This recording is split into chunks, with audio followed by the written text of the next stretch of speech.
Alors Francis Bergeron, ce matin vous nous avez parlé du développement du télétravail au sein de votre entreprise, donc CGS Group. SGS Group. SGS Group, qu'est-ce que finalement ça a apporté à votre entreprise? Alors au départ, le télétravail avait deux objectifs et je crois que ces deux objectifs sont parfaitement remplis. Le premier objectif, c'est de baisser nos charges. Alors comment baisse-t-on des charges? Eh bien, par exemple en fermant des agences et en remplaçant la présence en agence par du télétravail. Le télétravail est moins coûteux que la location et l'entretien de bâtiments comme nous pouvions le pratiquer auparavant. L'autre aspect, c'est une amélioration de la productivité, puisque dans les schémas antérieurs, nos inspecteurs, contrôleurs, auditeurs, formateurs partaient de l'agence et retournaient à l'agence, alors qu'aujourd'hui, dans bien des cas, le même inspecteur, le même spécialiste, le même expert va partir de son domicile, va se rendre directement sur le lieu de contrôle, d'inspection, de certification, de formation, d'audit, etc.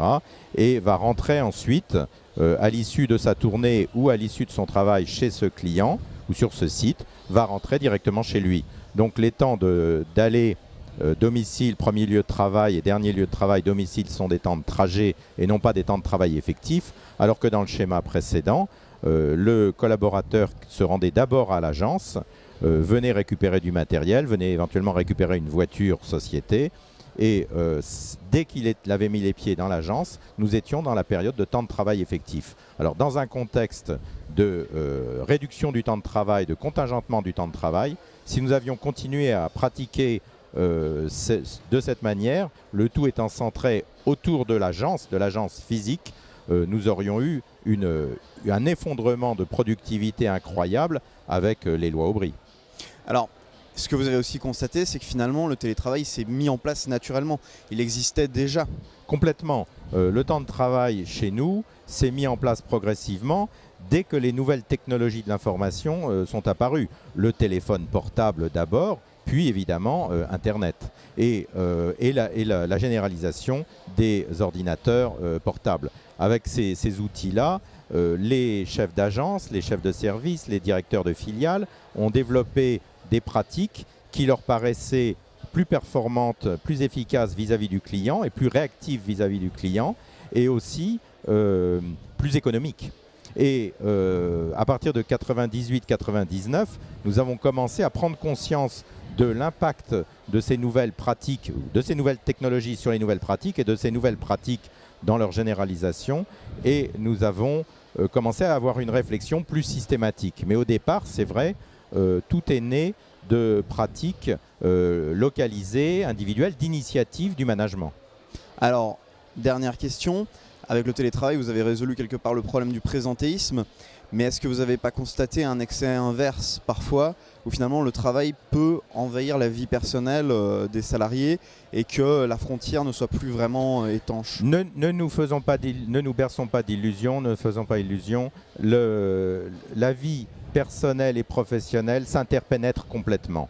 C'est-à-dire que, qu'on le veuille ou non, un salarié qui est chez lui, il ne va pas commencer en télétravail, il ne va pas commencer à 9 h du matin chrono pour terminer à midi, pour reprendre à 14 h et pour terminer à 18 h. Il va peut-être s'arrêter à 16 h, il va aller chercher son fils à l'école, il va le faire travailler et une fois qu'il aura fini ses devoirs et qu'il aura dîné, il va se remettre en télétravail de 20 h à 24 h. Ce que je dis là, c'est complètement hérétique puisque ça ne respecte pas les contraintes du code du travail avec les plages fixes, les plages...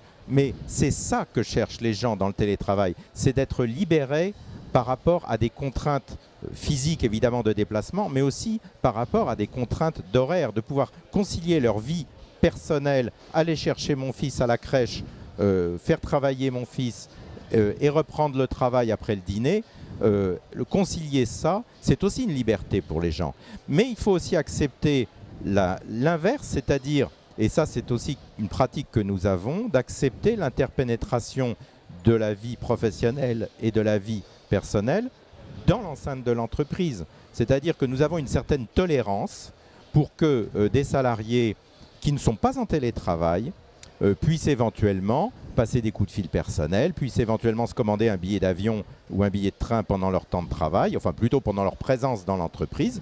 Il faut aussi que nous ayons cette approche de réciprocité en quelque sorte. C'est une culture d'entreprise. Et je crois que c'est vraiment important d'avoir une culture d'entreprise basée sur la performance de la personne, le résultat de la personne, et pas sur le temps donné, enfin vendu par la personne à l'entreprise. Ce qui nous intéresse, ce n'est pas le temps, c'est le résultat du temps passé par la personne, c'est le résultat de sa performance. Merci Francis Bergeron. Je vous en prie.